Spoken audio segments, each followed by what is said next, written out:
Alrighty, folks, something we're going to talk about here is the NAR settlement. It's been out there for a couple of weeks now. I thought I would ask Casey from Brick by Brick, what is she seeing? What does she think's happening? And just what's what about the NAR settlement. How you doing, Casey? I'm doing good, Michael. I'm so sad we missed last week for Easter, but I am so happy to be back today.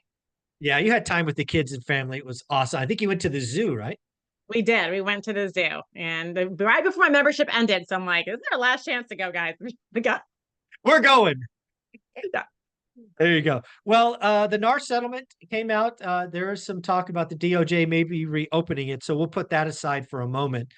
Given the settlement as it sits right now, how does it hit you? What do you think, if anything happens in the market? I mean, it makes sense, but I don't like it.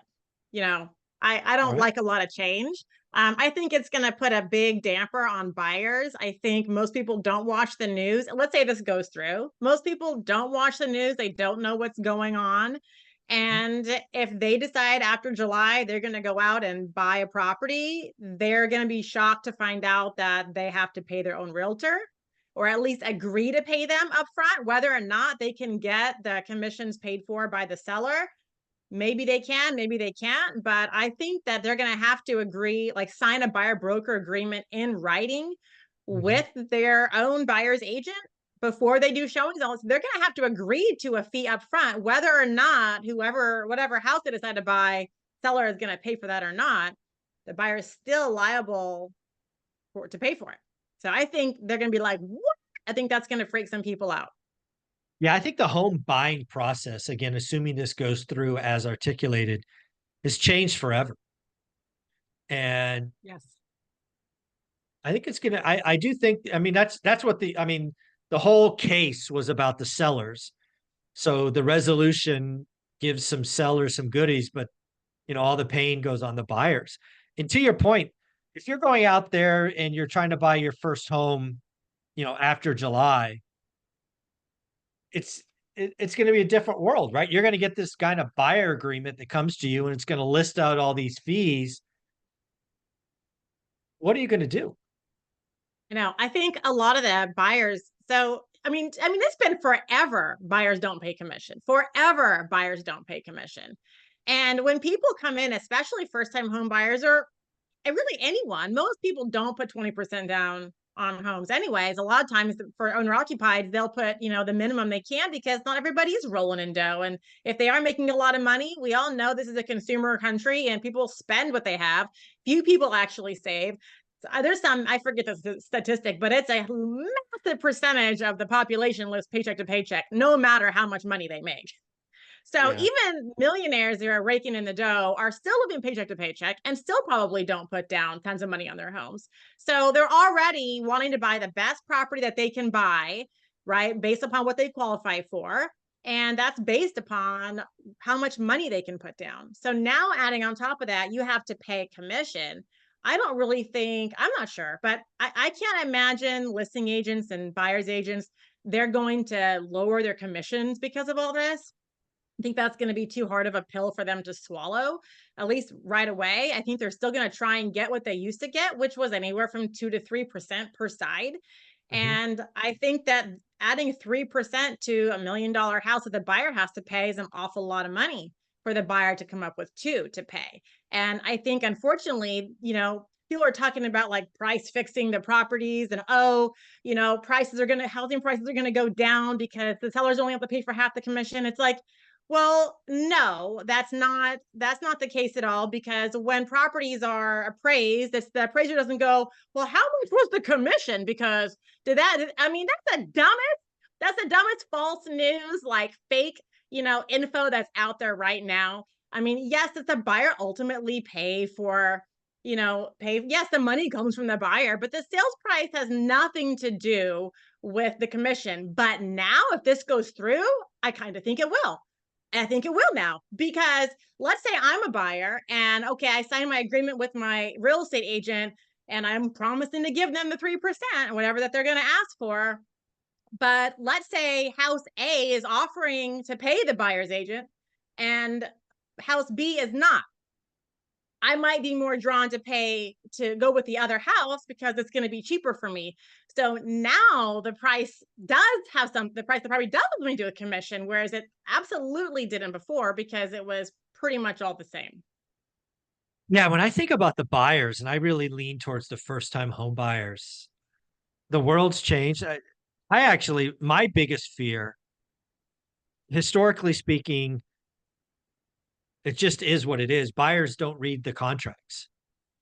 So if you're a home buyer and you want to go see a house one weekend and then want to see a house the next weekend and then the following weekend, I can imagine a lot of new home buyers signing three different buyer agreements.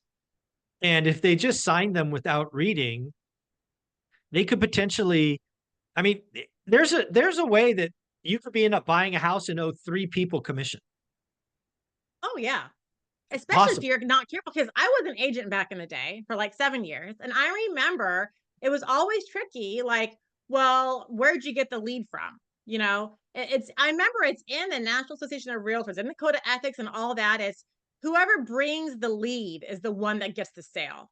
And so, like, I remember one time I was so mad. I had a client, I spent hours and tons of gas driving them around. I had a buyer showing them properties, and they went and cheated on me with a property that I had shown them. Mhm. Okay. But they went back to see it, and I didn't make them sign a buyer broker agreement. They went back to see it that next weekend at the open house, and that listing agent took them from me. Now, Mm. technically, I could have sued and all that for commission because I was the one that showed them the property. I was the first one. Now, if they had seen the open house first without me, okay, and we had nothing, no agreement signed. But it's who shows the property first. So people don't really think about that either, that I could have gotten commission from the buyers if I had an agreement signed, Yeah. I mean, if you because play I was the that one out, that procuring cause, that's the word, procuring cause, I think, something like if that. you play that out in the new scenario, you would have had a legally binding contract where the buyers would have owed you commission and potentially owed the other one as well. Mhm. They could have had to pay twice. That is absolutely one of my concerns. The other one I'm very concerned about is our veterans. Right, both my parents served. They both qualify for VA loans. And one of the things inside the VA loan, at least as it's currently written today, is commissions are a non whatever it's called payable. Like a veteran buying a home can't pay commissions. It's a That's right. it's not allowed. So We'll have to change that. if this settlement goes through, our veterans can't buy homes. How much nonsense is that? Yeah. That doesn't make any sense to me. So I'm sure they're already the VA, whatever. I'm sure that's already being talked about But it won't because be that's just soon. It won't be quick. that's true. We'll Yeah. we'll Yeah. have a year. We'll have a year go by before veterans can buy homes. How Yeah. insulting, how terrible is that? Well, they're always last. Oh, it doesn't make it right. It No, doesn't it make it doesn't. I'm right. just saying they get the shaft in so many ways. It sucks. Oh, One it's more terrible. tick to the box. One more add to Yeah. the list. Yeah. The other thing I think about when I look at this settlement is I've been in the real estate game for 20, let's call it 25 years. And today, it's a pretty good seller's market in most of the country. I have been in a world where it's a buyer's market. And this agreement, it'll get wild in a buyer's market. Yeah.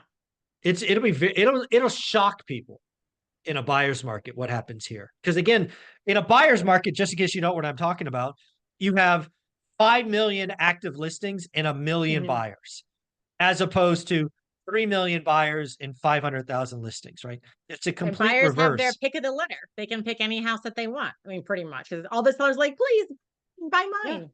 yeah, exactly. And then what will happen is, again, human nature. Agents will be taking people that are offering the biggest buyer's commission. The buyer's commission could double dip, right? I have the buyers pay me and the seller pay me. I mean, it's just buying a home is fundamentally changed, assuming this goes through as is. Yeah. The whole process has changed. Not sure. I don't know. Do you know how this all got brought up? Was there some lawsuit, Oh or like yeah. why all of a sudden? Like, I mean, what? Because I'm not seeing how this benefits anybody except for like the lawyers involved. Oh, yeah, the lawyers will make. So yeah, basically the case was brought about by sellers who basically accused NAR of price fixing, of forcing the sellers to pay the buy and the sell side. That's why when the NAR settlement came out, it leaned heavily towards the sellers.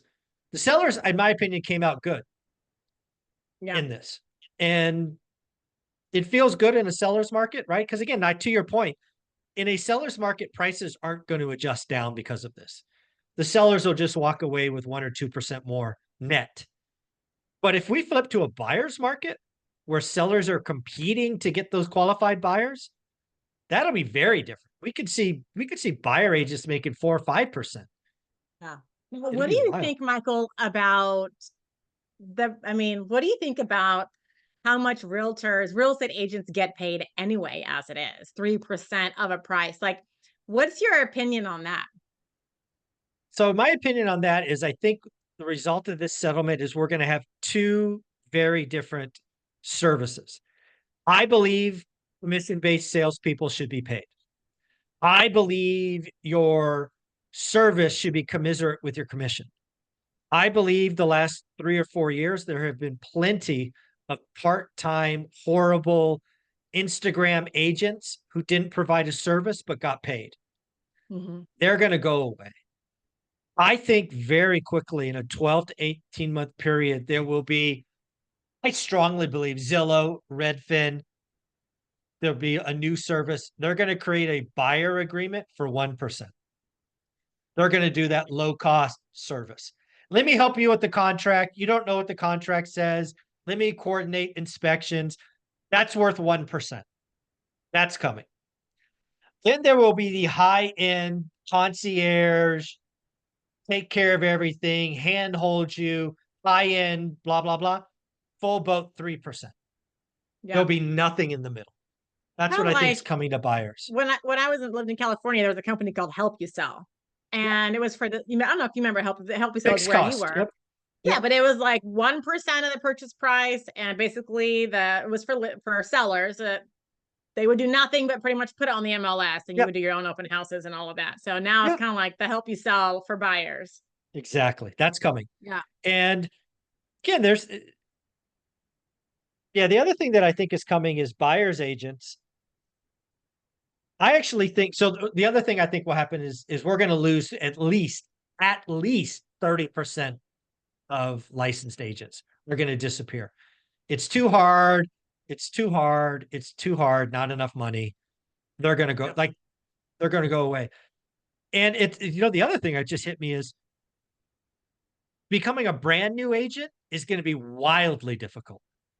So we're going to Mhm. start seeing the average tenure of agents increase. It's 10, 20 years from now, we're not going to have any brand new agents. Everybody's going to just age out. It's going to be wild.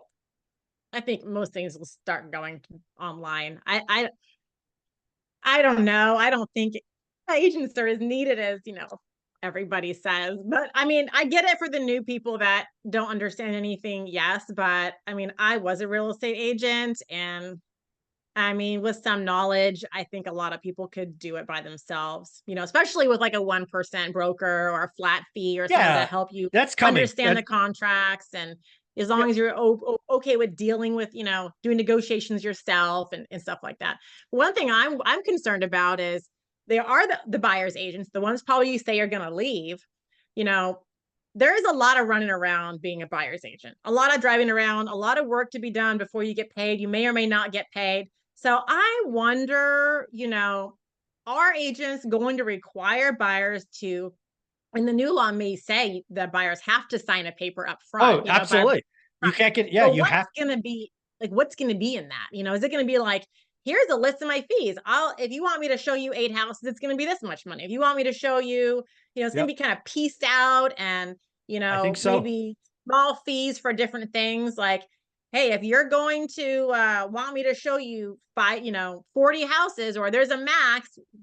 I mean, I don't know, because there is For sure. a Yeah. lot of running around when Yeah. you're I a think, buyer's agent. I think a buyer's agent is going to create I'll call it a Chinese menu for lack of a better That's term, what I right? think. Us like, a whole, like a dim sum menu. Like, what do you want? And there'll Yeah. be a service and a fee, a service and a fee. Now, at the end of that document, it might say, um, if seller pays buyer's commission, we will deduct from this, but you will be responsible for the net if it's positive. Yeah. Absolutely. That's in the Yeah. agreement as it's Yeah. currently written. And Do the you know what really I think? Go ahead. go ahead. I was going to No, say, when you think about a buyer, buyers buy on payment. Mhm. And of course, they try to get in with a low down payment. I'm thinking, like, even if buyers have 1%, let's just say the buyer's on the hook for 1%. That fundamentally means it takes them more time, because today it's hard enough to save 3.5 or 5%. But if you have to save an extra 1% for the commission, Yep. it's just going to slow down getting on the property ladder. Well, I think what it's going to do is it's going to deter people from even wanting to move because Yeah. they're not going to get this level of house they wanted. They can only now afford this Yeah, they level. go down, right? Everybody So people trades are going to down. be mad and they're not going to want to do it at all, I because it's agree. just, it's like, it's the, like the ego in us, right? Don't like that. And so it's going to probably take a while for that to become normal and have buyers go, okay, well, I have to include the commission as part of what I can afford, but initially they're going to feel like, you mean I can only get this now because I got to pay my agent? Ew. Like, no one's going to like that because it's going to limit the quality of the property that they can buy. Yeah. The other thing that I think is going to happen is more and more buyers are just going to go to the listing agent. Oh, yeah. And that Yeah. scares me too, because I've worked with a lot of listing agents, when I bought properties. I kind of run through agents like water, and if I see a house, I'll call the agent, Yeah, directly. of But course. I don't care, like dual agency, whatever. The listing agent has got their fiduciary duty first to the seller. Like, I don't even care Correct. what the rules say. They don't, because the seller is the one that's giving them the paycheck. I mean, that's what it was. Hmm. So I never got the level of service or the openness that I should have gotten if I had my own agent. So Correct. going directly to the seller's agent is kind of a mistake if you don't know what you're doing. Yeah. And even if you are, you're not getting the full picture. They may just leave stuff out because they want the best for the seller. Mhm. You're still one person, and it sometimes is hard to separate out both sides. Yeah. Yeah. There was a time, if you go back and look at the history books, I think a buyer's agents came about in the early 80s, I think. For a long I think time, I it read was something just, about that. yeah, it was just seller's agent. So again, I think at the end of the day, the NAR settlement gives a victory to sellers, which obviously they're the ones that brought the suit. Gives a big victory to the lawyers who make 30% clearly. Buyers come out on the short end, in my opinion, and first time home buyers come out big losers in all Yeah. of this. Now, the one group we didn't talk about was investors. Oh, let's So, talk about what's it going to look like, right, for real estate investors with this new scenario? So, I used to say, if you only buy and hold and you don't flip, you don't sell your properties, there's no need for the investor to get the real estate license because the seller pays the commission. You're not really saving anything. it. Your commission, the buyer's commission was basically free. Your buyer was basically free. If that's not the case anymore, I may be advocating more for real estate investors to get their license to do their own deals. Mm, Obviously, especially if they live, in their area, mhm, because they'll save on the buyer side. Like for me, when I moved to Tennessee, I didn't get my Tennessee license. I went as far as taking the extra classes, and I even paid for the test and scheduled a date and didn't show up. And I'm like, mm. I know that if I get my license, I will feel like I have to show, and I don't want to do it. I just want to buy for myself. I'm like, it's not worth it to me. So I didn't get my license. I still have my California one, but just for referral fees. I'm like, that's good enough. But if I'm like, well, now I buy in my market where I live, I'm just probably gonna go get my license now. So I Yeah. can save on my own commission, and it is less hassle, and I can let myself into any house instead of having to call up, which is also annoying. So there's pros, but I do think That's a maybe good point. getting licenses will be more normal for real estate investors, which is probably a good thing because they'll have Mm, a little more knowledge, yeah. you know. I hadn't thought of that. Yeah, I hadn't thought of that. That's an interesting take. When I think about being an investor, I actually, it's funny. The first thing I did is I put out a note on my daily financial news that I will pay buyer's agent a 1% bonus if they bring me seller finance deals. So when I leaned into the fact, okay, buyer's agents, you're going to get screwed. You know what? I want you to serve me. Here's a bonus if you find me a deal I'm looking for. Oh, So I I love think that. I think investors should know that buyer's agents are scared and scream from the mountaintop what they're looking for. Yeah. And if a buyer agent scours the world and finds you that, pay them. Pay Yeah. them. So that's what I did. And I wonder too, if let's say you're an out of area investor, but you do a lot of deals. Like I know a lot of people who do a lot of deals, every year. Maybe those real estate agents could start some sort of a membership, monthly membership Yeah, maybe. thing, Yeah. if that would be allowed, to where the investors could pay monthly membership fees and kind of get, Like a unlimited retainer. help. Yeah, Yeah, get unlimited help to get deals done instead of it being like a percentage or something like that. yeah, I think all of that. I think the home buying process has fundamentally changed. We'll see if I'm not even going to pass judgment. We'll see, because I just read this morning that the DOJ or Department of Justice might be reopening this settlement. I don't know why, but we'll see. But I do think home buying is going to change one way or another. Yeah. Yeah. And it kind of needs to. I mean, if you Yeah. think about it, final thoughts. If you think about it, real estate agent gets 3% on $1 million home, 3% on $100,000 house. They roughly do the same amount of work. I mean, okay, Absolutely. they hire a better quality videographer and a photographer, Yeah. Yeah. so things should change there. Casey, where can people find you? People can find me every day on Instagram, Brick by Brick Wealth. And every Tuesday, I put out a YouTube video, Brick by Brick Wealth. There you go. Nice work, Casey. Thank you.